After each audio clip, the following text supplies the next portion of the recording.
अस्सलाम वालेकुम व्यूअर्स, मैं हूं आपका होस्ट अब्दुर्रहमान और आज डिस्कस करेंगे हुकूमत की जानब से मजीद 8 महंगे IPPs के साथ मुआहदे रीनिगोशिएट हुए हैं और उनकी कीमत कम की गई है, जिससे इनके यहाँ बिजली पैदा करने का एक यूनिट 8 रुपये तक सस्ता हो गया है। हुकूमत ने बगास पे चलने वाले यानी गन्ने के फुजले पे चलने वाले IPPs के साथ निगोशिएशन की, जिनकी तादाद मुल्क भर में 8 है और ये 259 मेगावाट बिजली पैदा करने की सलाहियत रखते हैं। इनका जो रेट उस गन्ने के फुजले का पहले हुकूमत ने बढ़ाकर 5,600 रुपये फी टन कर दिया था, यानी इंपोर्टेड कोल जितना रेट इनका जो किया था उसमें 1100 रुपये की कमी लाई गई है और अब वो रेट कम करके 4500 रुपये फी टन कर दिया गया है। अब इससे हुकूमत का क्लेम ये है कि पाकिस्तान को सालाना 85 से 100 अरब रुपए की बचत होगी। हमें इतनी कम रकम इन इदारों को देनी पड़ेगी और फिर इनसे जो बिजली की प्रोडक्शन है फी यूनिट बिजली कॉस्ट में 8 रुपए की कमी वाक़या होगी। अब पाकिस्तान में मजमूई तौर पर 82 शुगर मिल्स ऑपरेशनल हैं और पाकिस्तान में हर साल 4.4 मिलियन टन गन्ने का भूसा या फुजला पैदा होता है। उससे 1000 मेगावाट बिजली पैदा की जा सकती है। अभी हम लोग सिर्फ 8 IPPs लगा चुके हैं बगास पे। 74 शुगर मिल्स ऐसी हैं जहां पर अभी कोई ऐसा IPP लगा ही नहीं, तो 259 मेगावाट के भी सलाहियत हमारे पास है। हम लोग अगर चाहें तो 740 मेगावाट मजीद बिजली पैदा कर सकते हैं गन्ने के उस फुजले से, उस भूसे से जो किसी ख़ास काम का नहीं रहता, जिससे चीनी निकाल ली जाती है, उसके बाद उससे एथेनॉल निकाल लिया जाता है और काम की तमाम चीज़ें निकाल ली जाती हैं। फिर वो एक जलाने की चीज़ बचती है, उसे जलाकर उससे बॉयलर चलाया जाता है, स्टीम बनाई जाती है और बिजली पैदा की जाती है। अब ये जो 8 IPPs गन्ने के भूसे पर चलते हैं उनमें से 7 पंजाब में है और 1 सिंध के अंदर है और सारे बहुत तगड़े लोग हैं। मसलन हमजा शुगर मिल्स हैं, जिसके बारे में बताया गया है कि ये जो मदीना ग्रुप इंडस्ट्रीज़ है, जिनका 92 न्यूज़ भी है, शायद उनका इसके अंदर बड़ा शेयर है। फिर चन्योट के अंदर शुगर मिल है जिसके अंदर सुलेमान शहबाज का हिस्सा है, प्राइम मिनिस्टर शहबाज शरीफ के बेटे का। उसे चंद दिन पहले ही 1 अरब 48 करोड़ रुपए की पेमेंट की गई है। फिर जहांगीर तरीन की 2 शुगर मिल्स के अंदर ये पावर प्लांट लगे हुए हैं। फिर रहीम यार खान शुगर मिल है जो कहा जाता है कि खुसरो बख्तियार फैमिली के शेयर्स होल्डर हैं। फिर चनाब शुगर मिल है, फिर अलमुइज़ और फिर एक थल शुगर मिल है। तो ये तमाम शुगर मिल्स तगड़े तगड़े सियासी घरानों की हैं और उन्होंने जो पहले भूसे का रेट 2750 रुपये फी टन था उसे 110% से ज़्यादा बढ़ाकर 5600 रुपये फी टन करवाया था, जिस पर मुल्क भर में एक शोर पड़ा। फिर सेनेट ऑफ पाकिस्तान की जो कायमा कमेटी बराए पावर है उसने बाकायदा नेपरा चेयरमैन को बुलाया, उनसे इस रेट के बढ़ाने के ऊपर सवाल किए और पूछा कि एक चीज़ पाकिस्तान के अंदर पैदा हो रही है गन्ना, उससे तमाम चीज़ें निकाल ली गई हैं और अच्छे खासे महंगे रेट पर बेची गई हैं।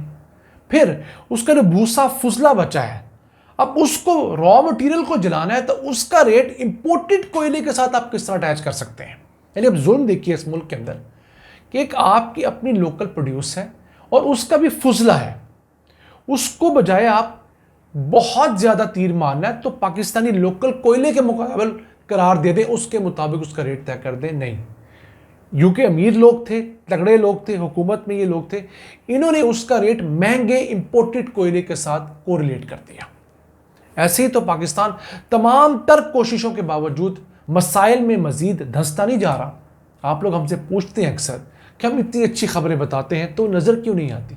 नज़र इसलिए नहीं आती कि पाकिस्तान की इस बाल्टी के अंदर जितना हम ऊपर से पानी डालते हैं उससे ज़्यादा सुराख करप्ट माफिया इसके अंदर कर चुका है।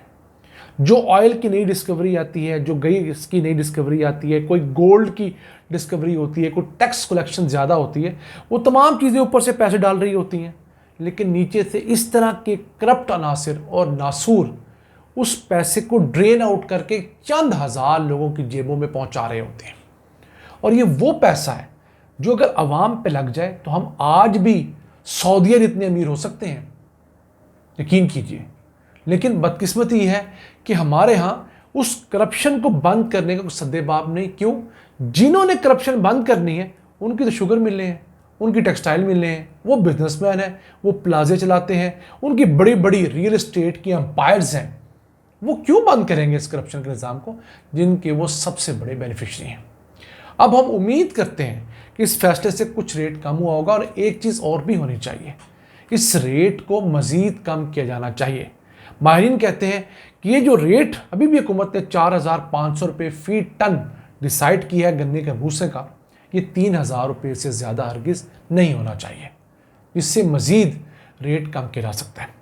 अब इस रेट कम करने की सूरत में हुकूमत सालाना 100 अरब रुपए की बचत का क्लेम कर रही है। फिर हुकूमत ने इन पावर प्लांट्स को जो 22 अरब रुपए की पुरानी अदायगियाँ करना शुरू की थी, उनमें 8 अरब रुपया कम अदा करना पड़ेगा। यानी आप समझ लीजिए कि अब 22 की बजाय 14 अरब रुपए इन प्राइवेट प्रोड्यूसर्स को देंगे।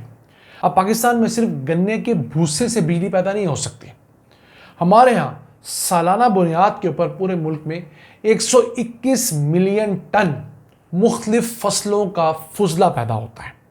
जैसे आप चावल काटते हैं तो उसका जो भूसा बचता है जिसको किसान जलाकर पोल्यूशन पैदा करता है, इसी तरह गंदम काटते हैं उसके जो भूसा बचता है उसको जलाकर पोल्यूशन पैदा की जाती है। ये तमाम मुख्तलिफ फसलों के जो भूसा जात हैं या फुजला जात हैं, ये अगर हम एक जगह पर किसी तरीके से इकट्ठा करें तो ये हमें 20,000 मेगावाट बिजली दे सकते हैं।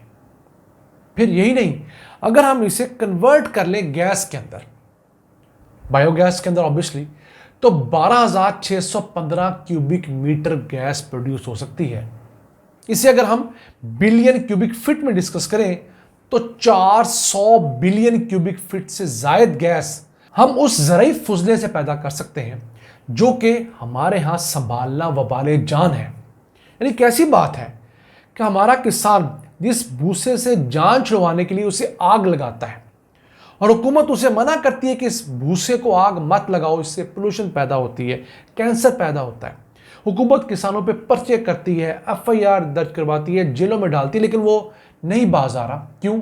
उसकी ज़मीन उसको खाली करना है और वो पैसे लगाकर उस भूसे को कलेक्ट नहीं करना चाहता, या अफोर्ड नहीं करता या चाहता नहीं। तो अगर उस भूसे को इतना अहम पर्पस दिया जा सकता है, उससे बिजली बनाई जा सकती है, उससे गैस बनाई जा सकती है, तो ऐसा निज़ाम क्यों वज़ा नहीं किया जाता कि प्राइवेट सेक्टर आए, इन किसानों से इनकी फसलें कटने के बाद जो भूसा है वो ख़रीद कर ले जाए, बल्क में ख़रीदे, उससे गैस बनाए, मुल्क के अंदर बायोगैस की ज़रूरियात पूरी करे, घरों को गैस दे, इंडस्ट्रीज़ को गैस दे, तंदूरों को गैस दे, होटल इंडस्ट्री को गैस दे, गाड़ियों के अंदर गैस डाले। तो क्या हम लोग बिलियंस ऑफ डॉलर्स नहीं बचा सकते? हमारा हमसाया इंडिया अब किसानों से यही मुख्तलिफ फुजला जात या भूसे ख़रीद रहा है, उससे बायोगैस बना रहा है, गाड़ियाँ चला रहा है, ट्रक चला रहा है और अपनी तरक्की को आगे लेके चला हुआ है। और हमारा सरदर्द क्या है कि हम किसी तरह अगर किसान को उन फुजला जात को आग लगाने से रोक पाएँ तो हम समझते हैं कि हमारा वो सबसे बड़ा मार्का होगा जहाँ हमने उससे बिलियंस ऑफ डॉलर्स की पैरेलल इंडस्ट्री खड़ी करनी है।